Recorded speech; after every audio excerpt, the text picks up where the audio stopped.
Shri અંકિતભાઈએ BSc computer science અને સાથે post graduate in computer સાયન્સની ડિગ્રી પ્રાપ્ત કરી છે. તેઓ શારદા યુવા અને મહિલા વિકાસ ટ્રસ્ટના પ્રમુખ તરીકે સેવા બજાવી રહ્યા છે. સંવત 2081 ફાગણ વદ આઠમ 22મી માર્ચ અને 12 દિવસ થયા છે. જમણી સાઈડે ગળતેશ્વર મહાદેવ સાક્ષાત બિરાજમાન છે અને ડાબી સાઈડે રાજા રણછોડની કૃપા છે અને અને ત્રણેય ત્રિયોની સંગમની વચ્ચે આપણું આ શારદા સંકુલ. આમ ગુજરાતી ભાષામાં કહીએ તો લોકો વટ અને વતન આ બે માટે ગર્વ લેતા હોય કાં તો વટ લેતા હોય. મેં શિક્ષણ ક્ષેત્રે જોડાયેલો છું એટલે 2000માં એવું એક વતન માટે એક નિશ્ચય કર્યો કે ચલો આપણે શિક્ષણમાં ઘણું કાર્ય આગળ કર્યું છે અને આગળ કરવાની તૈયારી છે.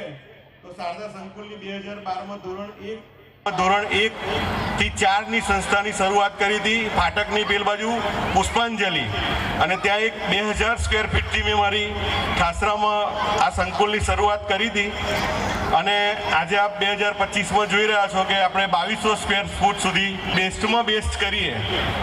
એમ તમે પ્રોગ્રામ હજુ આગળ ઘણો વધારવાનો છે અને મારે ઘણું કહેવું છે, પણ મારા 2025ના વિઝન એવા છે કે આપ એન્ટર થયા હશો તો જે તમને વોલેન્ટિયર્સ જે દેખાય છે કોર્ટમાં એ બધા જ મારા 11મા અને 12માના વિદ્યાર્થીઓ છે જે આપણું વેલકમ કરીને આપણે અહીંયા સ્થાન સુધી પહોંચાડ્યા. તો 1 થી 10ના વિદ્યાર્થીઓ પણ આ રીતના તૈયાર થાય એટલે નેક્સ્ટ યર એમને પણ આપણે ડ્રેસ કોડ ચેન્જ કરીને નવી પદ્ધતિથી આગળ વધારવાના છે. આપણી પાસે અનુભવી શિક્ષક છે વિદ્યાધન ગ્રુપ ગોધરા અને હેમંતભાઈ ને ઘણા શિક્ષકો આપણી વચ્ચે એવા છે કે જે આગલો પ્રવાહ આપણો વધારવા માટે આપણને સપોર્ટ કરવા માટે તૈયાર છે. તો 2025ની પણ ઘણી આપણે તૈયારી કરેલી છે. એટલે કહ્યું ને વટ અને વતન, ઘણા લોકો વટમાં રહી જાય અને ઘણા લોકો વતન માટે કશું કરી ના શકે, પણ મેં મારો પ્રયત્ન છેલ્લા 12 વર્ષથી રાખ્યો છે અને આગળ પણ રાખીશ.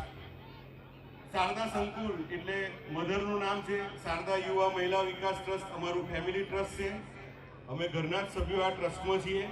એટલે એક માતૃવંદના મેં મારી બજાવી છે અને માતૃભૂમિ માટે કાર્ય કર્યું છે. અને મને જેટલું નોલેજ છે, જેટલો અનુભવ છે, જેટલું મારું કામ કરવાની શક્તિ છે એ મેં મારા જે ગુરુ છે, અત્યારે એક ગુરુ મારી વચ્ચે ઉપસ્થિત છે શ્રી મહેશભાઈ પટેલ કે જેઓ અત્યારે કેમ્પસ ડાયરેક્ટર ડીએન હાઈસ્કૂલ છે અને 22 સંસ્થાઓ ચલાવે છે. એ મારા શિક્ષણના માર્ગદર્શક છે. આપણી વચ્ચે દરેક પ્રોગ્રામમાં ઉપસ્થિત હોય છે અને હર હંમેશ મારી સાથે હોય છે. એટલે ગુરુ વંદના મેં મારા જ્ઞાન થકી ગુરુને વંદન કર્યું છે. અને આપણે ગુજરાત કે રાજ્યને નથી બદલી શકતા, પણ તાલુકાને બદલવાની આપણી એક પ્રયત્ન છે. એટલે રાષ્ટ્ર પ્રત્યે પ્રેમ રાખીને રાષ્ટ્રવંદનામાં સારા બાળકો મળે અને સારી ટ્રેનિંગ મળે એવા વિદ્યાર્થીઓ તૈયાર કરવા માટે મેં તૈયારી રાખી છે. અને છેલ્લા શ્વાસ સુધી સંકુલમાં હું આ કાર્યો કરતો રહીશ. મારી ફેમિલીનો બહુ સપોર્ટ છે. ડિજિટલ માધ્યમ હોય કે કંઈ બી હોય તો મારો બ્રધર છે પ્રિતેશ ને મારી વાઈફ ને મમ્મી પપ્પા ને બધાનો ફૂલ સપોર્ટ રહ્યો છે. અને ઓલવેઝ ગામડાના લેવલે સારો સ્ટાફ, એ આપ વાલીને ખબર હશે કે સારો સ્ટાફ અઘરો છે મળવો, પણ એ સ્ટાફ જ્યારે આ પાયો નાખ્યો તો મેં આજથી 12 વર્ષ પહેલા 50% સ્ટાફ હજુ મારી પાસે છે. તો એમના માટે એક તાળી થઈ જાય કે કોઈ પણ ઓર્ગેનાઇઝેશનમાં સ્ટાફ એ બહુ મહત્વનો રોલ ભજવે છે. અને તમે વિચારો કે 12 વર્ષ પહેલા જેને પાયો નાખ્યો અને પાયામાં જે શિક્ષકો રહેલા હોય એ શિક્ષકો હજુ સુધી તમારી સાથે એ પણ સેલ્ફ ફાઇનાન્સ સ્કૂલમાં એ બહુ ઓછી જગ્યાએ થાય છે. અને એ લોકોના સહકારથી આગળનો પ્રવાહ ચલાવીશું.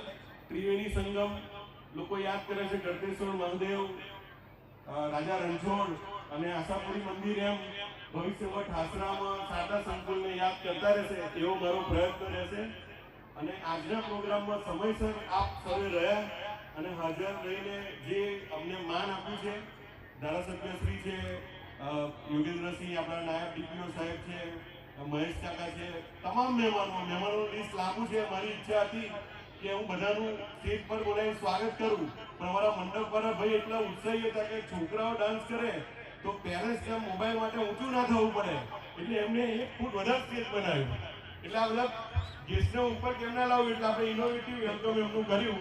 તો જે બાકી રહી ગયેલા છે એને પણ હું દિલથી સ્વાગત કરું છું અને દરેકનો આભાર માનું છું કે આપ સમયસર હાજર રહીને અમારા પ્રસંગને દીપાવ્યો. Thank you very much.